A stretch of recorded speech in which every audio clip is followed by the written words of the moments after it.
Punya budget 10 juta dan pengen beli iPhone?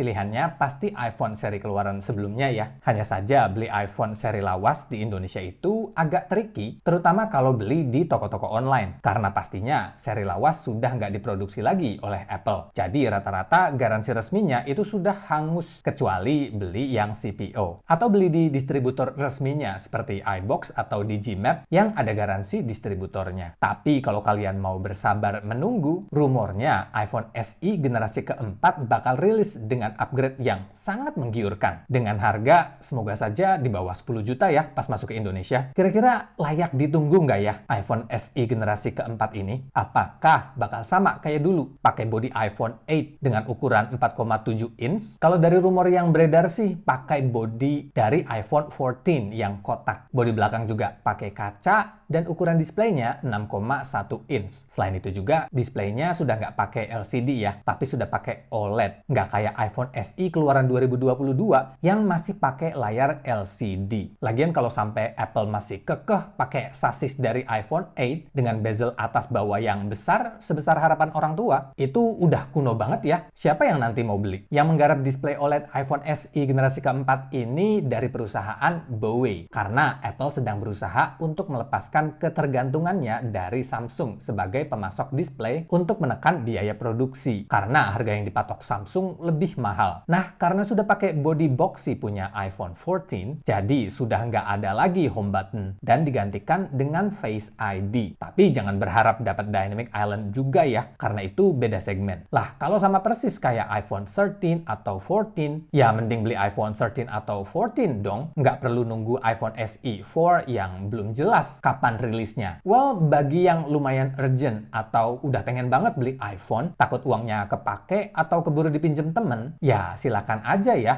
Nggak masalah, nggak ada yang larang kalau mau beli iPhone 13 atau 14 sesuai budget kalian. Tapi yang bikin SE terbaru nanti layak ditunggu adalah pertama, iPhone SE terbaru nanti bakal pakai USB-C port. Jadi bukan lagi pakai Lightning port karena Apple harus mengikuti regulasi dari Uni Eropa kalau iPhone mereka mau dijual di sana. Dan untuk produk Apple, terutama iPhone di negara-negara Uni Eropa lumayan besar ya marketnya. Jadi mau nggak mau, produk-produk baru keluaran Apple nanti termasuk salah satunya iPhone SE bakal pakai USB Type-C port juga. Dengan USB Type-C port pada iPhone SE nanti, kalian nggak perlu lagi beli dongle untuk menghubungkan iPhone kalian ke monitor, ke memori eksternal, keyboard, dan berbagai perangkat elektronik lainnya yang sudah menggunakan kabel USB Type-C, kayak jajaran iPhone 15 dan 15 Pro. iPhone 14 Pro Max saya aja nggak bisa ngapa-ngapain ya. Kalau mau pindahin file, foto, atau video, itu harus pakai dongle untuk nyambungin ke micro SD. Kedua,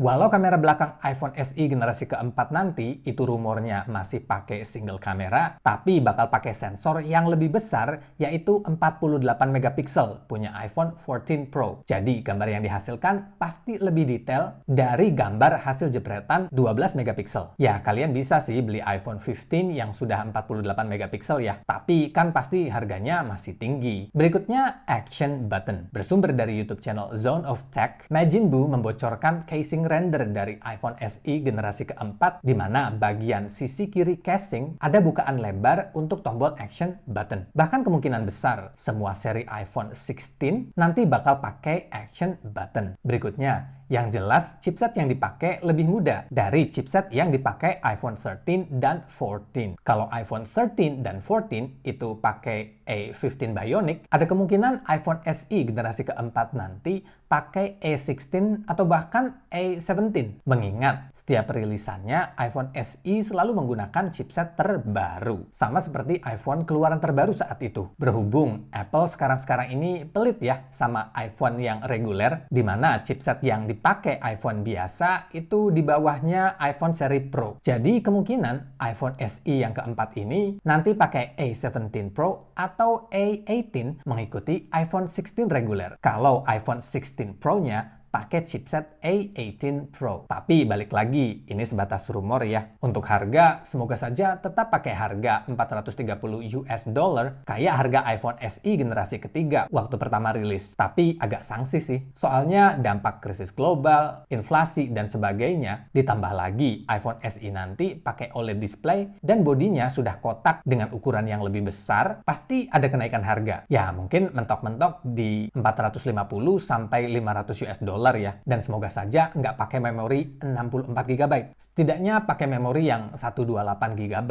Dan untuk tanggal perilisannya, kemungkinan besar di awal-awal tahun 2025. Karena dari dulu juga pasti di awal-awal tahun, bukan di bulan September atau Oktober yang berbarengan dengan perilisan iPhone terbaru. Nah, kalau kalian suka dengan video ini, jangan lupa subscribe ya, dan like juga videonya. Terima kasih sudah menonton, dan sampai jumpa di video berikutnya.